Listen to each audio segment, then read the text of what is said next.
Okay, this is Sunday evening, and here is Sophie, and it says my batteries are about out.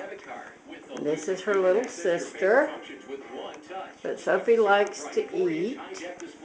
I don't know that I can get them to do anything. I don't know at all. There's one that's in the cage. He's just sitting in there. That's the little one that's not sold yet. Oh, we're going to give each other kisses.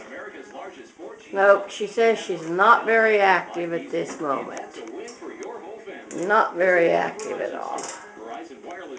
Let's see if we can't get her to play with the toys. Oh, catch the toy, Sophie. Nope, the sister got it.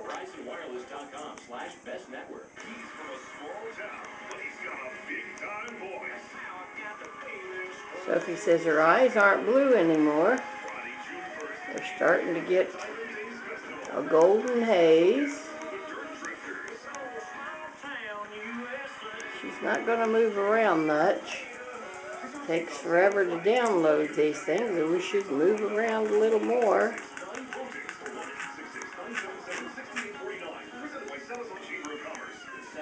Chamber of Commerce announces the lineup of the Diamond Days Festival, May 31st to June 2nd on the Sallisaw High School campus. Just for more on Friday, June 1st. Also that night, the Dirt Drifters starting at 8 p.m. on Saturday.